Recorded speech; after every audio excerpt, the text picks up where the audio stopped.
Olá a todos, os nossos internautas, os ouvintes do nosso Prosa Sociológica. E nós estamos aqui iniciando agora o terceiro programa sobre Karl Marx. E lembrando sempre de vocês assistirem, compartilharem esse vídeo para que eles possam chegar a mais gente. E no último episódio a gente encerrou exatamente falando do diagnóstico e do prognóstico que Karl Marx faz do século XIX, da Revolução Industrial, do capitalismo que estava acontecendo lá na segunda metade do século XIX. Ô Zé, eu gostaria que você continuasse então, porque a gente parou exatamente aí no último episódio e o pessoal está muito interessado em saber qual que era o prognóstico que Karl Marx fazia, e se realizou, não realizou, está realizando, como é que é essa história aí? Jomar, é uma forma interessante da gente pensar essa questão que você está falando, é a gente fazer correlação, comparações entre Marx e outros pensadores, ou que a gente já estudou, ou que a gente vai estudar. Quer dizer, só para você ter uma ideia, Kant, a gente falou muito sobre ele lá nos primeiros 4 programas.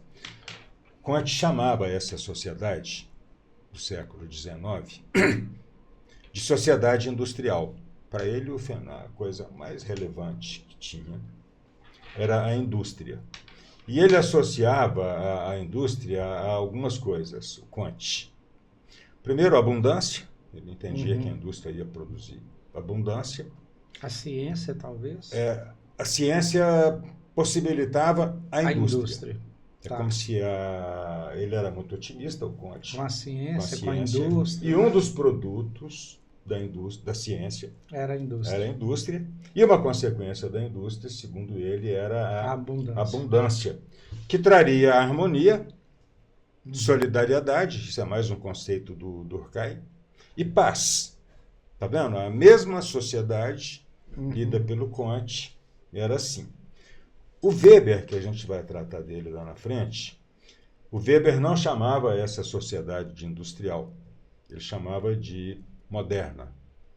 Segundo Weber, essa sociedade que estava sendo construída desde o 16, com acelerações, era uma sociedade moderna, e o Weber identificava nessa sociedade 3 ou 4 coisas principais. A racionalização, ou seja, a vida estava sendo racionalizada, havia um desencantamento e uma instrumentalização e a emergência de uma burocracia. Marx, só para a gente ter um contraponto, chamava essa mesma sociedade de capitalista. Kant chamou de industrial, Weber de moderna, Marx de capitalista. Essa ideia de capitalista vem de Marx. Ele que é o criador disso. Não teve antes alguém que... O Adam Smith, Ricardo, ou seja, a economia política, já usava essa expressão.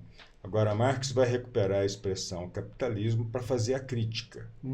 E para fazer uma leitura diferente. Uma leitura diferente. O Marx identifica, para ele, a sociedade capitalista, o que ela tinha era a propriedade privada,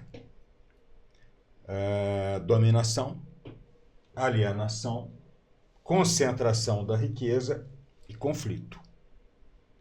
Ele via, por exemplo, Kant via abundância, mas Marx dizia, se a propriedade privada, essa abundância não vai ser distribuída, ela vai ser concentrada na forma de riqueza concentrada. A outra questão lá do diagnóstico, a gente pode comparar rapidamente.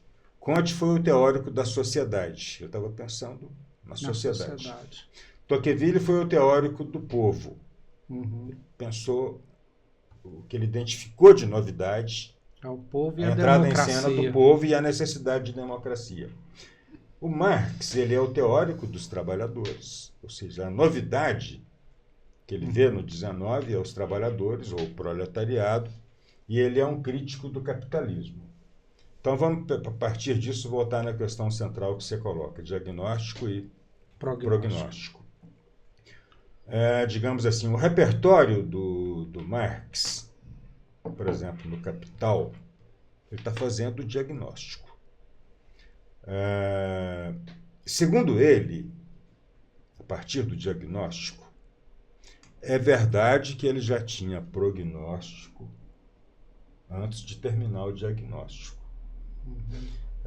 Mas, segundo ele, o seguinte: havia duas perspectivas. Veja bem, estamos no século XIX, capitalismo industrial, entra em cena a classe operária. E quando a classe operária entra com trabalho, com aquelas características que a gente comentou, a jornada de trabalhador sem direitos, e isso vai gerar duas organizações: o sindicato de trabalhadores e os partidos políticos. Está vendo? Os trabalhadores vão querer participar, vão querer ter uma atuação política, e os instrumentos que eles vão criar vai ser o sindicato e o partido político. E aí que vai surgir o Partido Comunista. Marx, ele tinha, digamos assim, do ponto de vista do prognóstico, plano A e plano B. Prognóstico é no sentido assim, tá bom, a situação é essa, o capitalismo é uma sociedade que não é para todos, porque a riqueza no capitalismo não é para todos, ele é propriedade privada. A produção no capitalismo, isso é o diagnóstico. A produção do capitalismo não se orienta pela necessidade humana. A produção do capitalismo se orienta pelo e para o mercado. Ou seja, a produção capitalista produz para demanda solvente, o capitalismo produz para quem tem dinheiro para comprar. Na verdade, orientado pelo lucro, né? Visando o lucro. Visando o lucro. Essa é a ideia. Do lucro ainda. Toda a produção, toda a lógica da sociedade é a lógica do lucro. Isso é o diagnóstico que Marx está falando. Ele está dizendo o seguinte: plano A é a revolução, fazer a revolução proletária, fazer a revolução comunista e viabilizar uma nova sociedade. Uma nova sociedade a partir das conquistas dessa sociedade. Quais as conquistas? A indústria. É claro que parte dessa indústria seria descartada, mas a ciência, as conquistas dessa sociedade, após a Revolução, elas seriam apropriadas para o humano. Segundo Marx, essa revolução teria no horizonte o que ele chama de a construção de uma associação de indivíduos livres, que seria a sociedade comunista. Marx define como uma associação de indivíduos livres. O sujeito dessa revolução seria o proletariado, aquele que era explorado. Então, esse sujeito, ele ia fazer uma revolução, mas pensando, segundo Marx, não no seu interesse. Ele ia fazer uma revolução pensando no interesse humano. É como se o proletariado fosse uma espécie de porta-voz da humanidade. E o plano B, esse é o plano A: vamos fazer uma revolução, salvar a humanidade contra os interesses do capital. Porque Marx não tinha dúvida, o capital é anti-humano. O capital tem seus interesses. E faz do humano um instrumento, um meio daquele interesse. Mas uma convicção que ele tinha é que os interesses do capital são diferentes dos interesses humanos. Qual que seria o plano B? Digamos assim, fracassou a revolução. Ou então você podia pensar numa coisa mais grave. O sujeito da revolução, o proletariado, ele não fez a revolução e o capitalismo acabou com o proletariado. Essa é uma questão complicada. O proletariado está em extinção. Como extinção? Tem um conceito, Jomar, do Marx, que ficou perdido, que seria o de lumpenproletariado. O que é o lumpenproletariado? Veja bem, se o proletariado é explorado, então ele... Bom, se ele é explorado, mas ele tinha direitos. Quais? Ele tinha emprego, ele tinha salário. O que é o lumpen proletário? É esse explorado desse novo capitalismo que já não precisa mais de tantos trabalhadores. Então você tem um processo de uberização. O lumpen proletário é aquele que nem explorado é. Digamos assim, é como se o proletário, o explorado hoje, né, como ele não é explorado, ele está desempregado, por exemplo, então a luta deixou de ser contra a exploração hoje e passa a ser a luta pelo direito à exploração. Ou seja, eu quero trabalhar. O capitalismo não está me oferecendo nem isso. A ideia do Marx é o seguinte: hoje a gente faz a revolução e constrói outra sociedade. Ou o capitalismo vai conduzir a humanidade a uma barbárie. Vai conduzir a humanidade a uma, ele chama de uma nova barbárie. Marx já fala isso, porque esse termo, para mim, era de Adorno. Adorno retoma esse medo de Marx para dizer o seguinte: Marx não precisa ter esse medo mais. Ele se tornou realidade. Ou seja, estamos caindo numa nova barbárie. O que seria essa nova barbárie? Estamos regredindo. A despeito de tantas possibilidades de progresso, estamos regredindo. No sentido assim, humano. Por exemplo, com tanto progresso tecnológico, a gente não está aumentando o nosso tempo livre. Pelo contrário. Está vendo? E sem tempo livre, não há formação da individualidade humana. Então, Marx fazia esse prognóstico. Hoje a gente faz a revolução ou o capitalismo vai nos conduzir a uma espécie de nova barbárie, que seria na sequência, né, dessa sociedade mercantil, onde o mercado é o centro. Quer dizer, se o mercado é o centro, o resto é periferia. Então, se o mercado é lugar de competição, o mercado é lugar de lucro.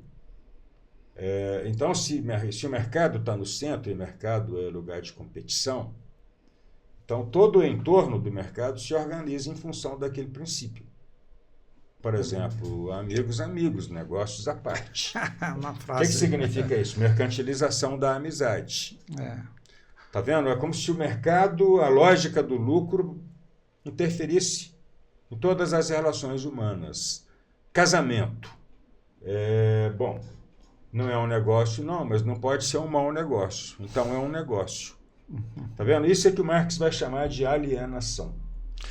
Eu ia entrar nesse tema agora, só que assim, nós vamos começar a discutir esses temas, porque o programa já está no finalmente, mas eu queria que você realmente entrasse em alguns conceitos, né, que o Marx trabalha, principalmente um Capital, mas eu queria que você começasse a falar, a gente pode continuar nesses conceitos, que seria um conceito de trabalho, né, o conceito de alienação, conceito de natureza, né, eu acho que três conceitos interessantes, talvez, né, trabalho, natureza, trabalho e alienação, né? Alguns conceitos você poderia começar a abordar aqui. Assim como a ideia de mercadoria, Marx começa o Capital definindo o conceito de mercadoria. José, desculpa te cortar, mas nós estamos falando aqui não defendendo Marx, nós estamos falando aqui estudando Marx, porque quem pega o programa e não viu os anteriores pode achar que nós estamos defendendo, né, essas ideias de Marx. Não, nós estamos apresentando essas ideias de Marx para que vocês possam conhecer. Então vamos lá. A ideia do Marx do trabalho é o seguinte, Jamar, o trabalho é um conceito referente à relação do homem com a natureza. O que é trabalho? É quando o homem transforma a natureza em produtos que visam a satisfação de necessidades humanas. Então, quando o homem trabalha, ele gasta energia, até que você cansa quando você trabalha. E quando você trabalha, você transforma a natureza. Você transforma a natureza em um produto. Certo. De maneira que o produto do trabalho, na perspectiva de Marx, ele contém duas coisas. Qualquer produto. que contém natureza transformada, e isso que é esse produto que é a natureza transformada, nele está contido o trabalho humano. Certo. Que, aliás, não existe outro trabalho. O trabalho é trabalho só humano. A ideia da intencionalidade. Um ninho de passarinho não tem intenção, é instinto, não é trabalho. Não é trabalho. A ideia do Marx é o seguinte: o trabalho tem uma causalidade e uma finalidade. Qual é a causa do trabalho? Por que o homem trabalha? Não é por prazer. Ele trabalha porque ele tem necessidade. Aí você pergunta, a necessidade de trabalhar? Não. Necessidade do produto do trabalho. Ou seja, eu tenho necessidade de trigo, arroz, de um copo, soja. Então eu trabalho para produzir. E utilizo o produto para satisfazer a necessidade. Então, digamos assim, a mãe do trabalho é a necessidade. Não é necessidade de trabalhar, necessidade de ter o produto. De maneira que, se a ciência vai te dar condição de colocar, por exemplo, a máquina agrícola para plantar e colher batata para você, você vai poder fazer outra coisa. Porque você não tem uma necessidade de trabalhar. Você tem necessidade de batata. A outra coisa é a finalidade. Qual é a finalidade do trabalho? Segundo Marx, a finalidade do trabalho é acabar com o próprio trabalho. Interessante. Quando Engels escreve um livro que chama Dialética da Natureza, ele tem um texto que chama A Importância do Trabalho na Humanização do Macaco. Ele vai contando uma história de que o homem foi trabalhando, produzindo, mas até uma certa altura, tudo que o homem produzia com seu trabalho, ele consumia. Plantava arroz, consumiu arroz. Até que chega uma altura que o homem começa a produzir ferramentas. E aí o Engels diz o seguinte: eis aqui um produto que nos revela o telos do trabalho, a finalidade do trabalho. Para que serve a ferramenta? Diminuir o trabalho. Para facilitar o trabalho. Para facilitar o trabalho em 2 aspectos, ou 3 talvez. Você consegue, com a ferramenta, digamos, se eu vou pescar, com uma rede, com uma vara de anzol, ou vou pegar o peixe com a mão. Quer dizer, se eu tenho uma ferramenta, eu vou obter o produto gastando menos tempo e menos energia. Para quê? Para que me sobre tempo e energia. Para quê? Para mim fazer outras coisas. Para mim viver. Então, qual é, segundo Engels, para que a gente cria ferramenta? Para facilitar o trabalho. Para facilitar a tal ponto em que você não precise mais trabalhar. E aí você vai fazer outras coisas. Tá vendo? Essa é a finalidade do trabalho. Foi para isso que o homem começou a trabalhar. É para se livrar do trabalho e cuidar de outras coisas mais importantes na vida. Agora, observa, isso não se realizou. Quanto mais condições a gente tem de caminhar em direção a uma sociedade do tempo livre, mais a gente encaminha para uma sociedade onde o desemprego é um tormento na vida das pessoas. Você precisa trabalhar cada vez mais. Cada vez mais. José, infelizmente, 20 minutos de programa, a gente tem o objetivo de ser 15 minutos, mas a conversa é tão empolgante que a gente continua e passa um pouquinho do tempo. Infelizmente, nós vamos finalizar esse programa, mas já damos continuidade semana que vem, no mesmo tempo, porque você falou aí do trabalho, explicou muito bem o trabalho, muito interessante, mas falta ainda, né, outras coisas que Marx vai pensar a respeito do trabalho que a gente vai dar continuidade, como, por exemplo, a alienação do trabalho, que eu gostaria que você explicasse logo no início do próximo programa. Lembrando sempre, né, eu esqueci de falar, esse programa ele é patrocinado pelo GEC, o Grupo Educação, Ética e Cidadania, e a gente pede que vocês compartilhem esse programa para que ele possa chegar a mais gente, cada vez mais alcançar mais pessoas. A gente se vê no próximo sábado, daqui uma semana. Tá bom? Obrigado, continuem com a gente. Até semana que vem.